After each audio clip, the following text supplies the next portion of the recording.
Bonjour, dans cette série de vidéos, nous allons voir les 10 erreurs sportives à ne surtout pas commettre si vous voulez perdre du poids. C'est la vidéo numéro 4. Il y a une vidéo par erreur. À la fin de chaque vidéo, vous avez un lien vers la vidéo suivante. Si vous voulez commencer dès le début, vous avez le lien de la vidéo 1 sur le côté ou alors sous cette vidéo.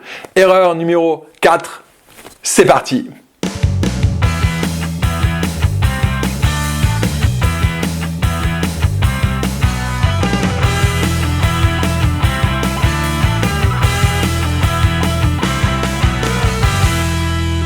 Bonjour, je suis Fabien, entraîneur personnel et préparateur physique. J'accompagne des personnes à atteindre un objectif physique ou sportif. Je suis également le fondateur du Programme 66, des programmes de sport en vidéo pour être en forme, perdre du poids ou augmenter ses performances sportives. S'entraîner avec des charges trop faibles en musculation, comme par exemple des bâtons ou des haltères roses, ou alors pédaler tranquillement sur un vélo pendant 40 minutes ne sert à rien. Parlons d'abord de la musculation. Avec des charges légères en musculation, la sollicitation n'est pas suffisante. L'impact sur le tissu musculaire est trop faible. La demande énergétique globale est donc moindre et le nombre de calories brûlées est faible. En priorité, vous devez choisir des exercices polyarticulaires, c'est-à-dire qui sollicitent plusieurs articulations à la fois. Et vous devez mettre donc de côté les exercices plus faciles. À la fois les exercices exotiques comme les crunchs, les extensions de hanches, mais également les exercices d'isolation comme par exemple les curls biceps ou les élévations latérales qui sont globalement moins productifs. Ensuite, je vous conseille de toujours vous entraîner avec un nombre de répétitions situé en dessous de 20. Si c'est le cas, augmentez vos charges d'entraînement en rajoutant soit des poids ou alors en augmentant la vitesse d'exécution du mouvement.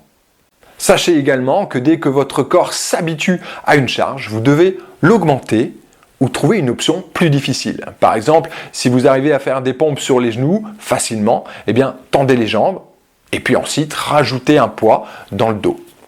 Voici donc votre étape numéro 4. Laissez tomber vos haltères roses et travaillez plus lourd. Pour le cardio, nous avons déjà vu que faire du vélo ou toute autre activité cardiovasculaire à intensité modérée n'était pas la stratégie la plus efficace pour perdre du poids. Un excès donnera à la longue une apparence molle. On perd du gras, mais on perd aussi du muscle. Au final, on se retrouve avec une copie de soi, un mini-moi, avec moins de poids, mais autant de bourrelets. Le physique n'est pas dessiné, n'est pas dur, n'est pas tonique et le métabolisme est au plus bas. En général, on reprend du poids après ce type d'entraînement, on reprend du poids et surtout du gras. Pour améliorer votre condition physique et lutter activement contre le tissu adipeux sans sacrifier son capital musculaire, une bonne méthode d'entraînement consiste à pratiquer de l'intervalle training. La qualité ici va être plus importante que la quantité et vous allez découvrir qu'il n'y a pas besoin de s'entraîner pendant des heures pour obtenir des résultats. L'intervalle training consiste à pratiquer un exercice avec une phase d'intensité importante et une phase de repos. Voici un exemple avec une séance d'un de mes programmes où l'on enchaîne 15 intervalles avec 30 secondes de course rapide et 30 secondes de récupération. Vous trouverez ce type de séance dans 2 de mes programmes, le programme 66 cardio, où le but est de se débarrasser des graisses rebelles, le ventre, les fesses, les cuisses et les bras.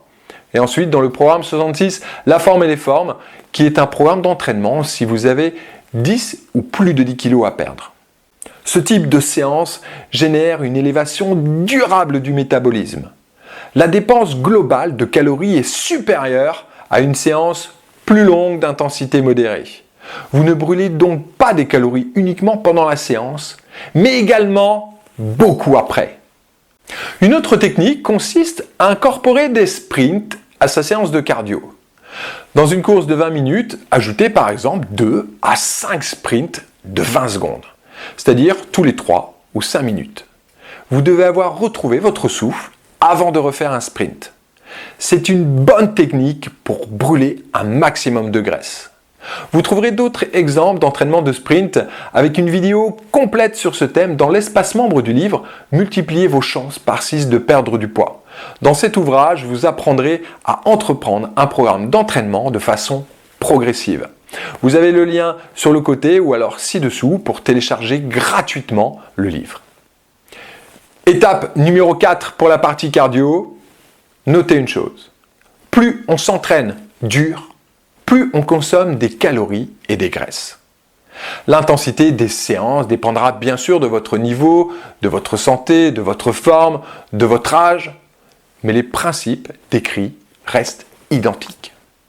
Alors attention, n'allez pas non plus croire qu'il faille souffrir et sortir d'une séance de sport en étant sur les genoux, complètement à plat. Il doit y avoir une fatigue saine accompagnée d'une satisfaction de travail bien fait. Un autre élément aussi important que l'intensité, c'est la concentration. Si vous passez votre temps à parler ou à taper des textos, vous allez vous disperser et les résultats ne seront pas au rendez-vous. Soyez donc complètement concentré sur ce que vous faites. Je vous propose maintenant de découvrir la 5e erreur en cliquant simplement sur le côté ou alors sur le lien ci-dessous. On va parler de motivation. À tout de suite.